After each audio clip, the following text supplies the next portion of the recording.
Hello, my name is Amy. I work as a personal coach for the Brady Group. The Brady Group helps practices all over the world implement systems and train teams so that you can be as effective as possible in the way that you care for patients.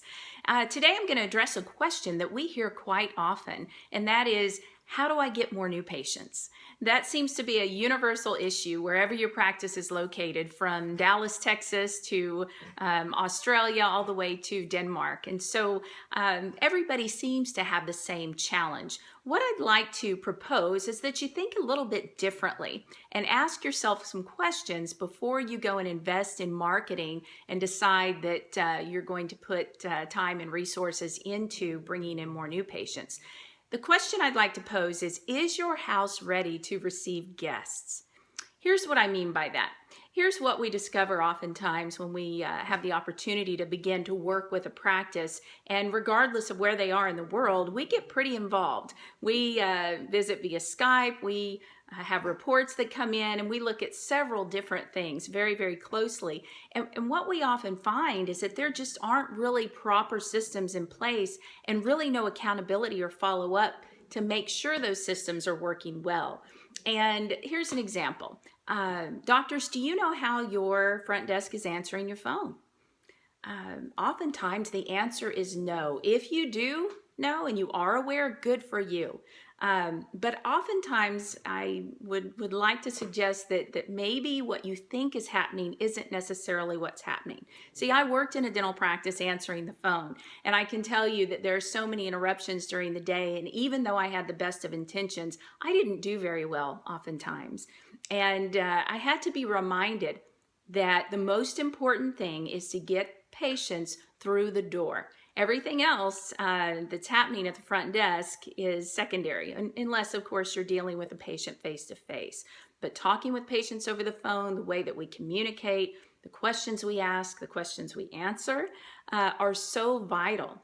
And so what we discover oftentimes is there is a big disconnect between what we think is happening at the front desk and what really is. Just recently, I was working with a doctor, and for several months, he just was insistent that we just need to do marketing and get more new patients. Well, we got him connected with some marketing, and part of that marketing was to record incoming phone calls. And what we discovered is so many new patient opportunities were getting missed just by the way that was being handled, and he had no idea. Your front desk can drastically impact your patient flow and your case acceptance. And so how much time are you spending training? What does that look like? Or is it simply tossing that person up front and saying, good luck, I'll see you at 5 o'clock? Because that's often what we see. Many times the dentists don't really know how to train a front desk person. They aren't really sure. They know what they want to have happen, but as far as the how and, just the day-to-day things, what does that look like in terms of training? And so that's where we come in. So, number one, do you know how things are being handled over the phone? Number two, do you know how soon you can accommodate a new patient? If I were to call your practice today and say, I would like to come in and see Dr. So-and-so, how quickly can you get me in? Oftentimes we discover that it's several days or weeks even because we don't have an effective schedule. We haven't blocked enough new patient slots and honored those blocks so that we can get a new patient in within an effective period of time. Now, here's the thing. Some consultants or some dentists have the train of thought that just bring them in. No matter what, just bring them in today. Well, that's great, but the problem is if your schedule is not set up to accommodate and support taking care of that new patient in the best way possible without interrupting what's already going on in your schedule, it can be chaos. I had the opportunity to read some online reviews for a dentist recently, and one of the online reviews said, yeah, the dentist and staff was okay, but I was there for 2.5 hours and nearly lost my job. I don't think I'll be going back. And so, obviously that 2.5 hours wasn't spent exclusively with that patient. There were a lot of interruptions, a lot of in and out, a lot of waiting for the doctor. And so if we just bring a new patient in as quickly as we can, but our schedule isn't set up to support that, there's a problem.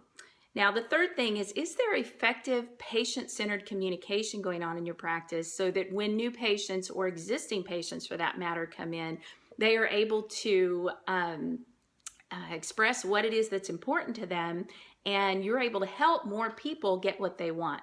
Which, by the way, all patients want long-term ideal dentistry. They all want straight, white, healthy teeth surrounded by peak healthy gums.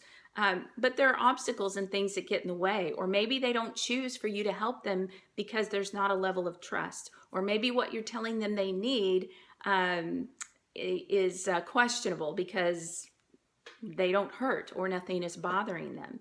And so the key is to put the patient at the center of that process and let them lead the discussion. That could be a 3-day conversation, and I promise we'll share some tips and ideas in future segments. And so again, is your house ready to receive guests? Bottom line, how much time is spent training your team, sharing your expectations so that they know what you want to accomplish? Do you know that it takes a team member 7 times to hear something before they actually believe it's important to you? And so how many times have you shared your vision? How many times have you communicated that? So why coaching? Why incorporate something like what we do into what your operation is like? Well, we can help see things from an objective viewpoint. We can help with training. We can help with follow-up and accountability. And so that's something that is difficult sometimes when you're wanting to be in the chair with a handpiece in your hand and providing dentistry. So I appreciate you tuning in. I certainly hope that you'll come back and see us again as we share some practical systems and tips that will help you get further in your practice and achieve your vision. Thank you.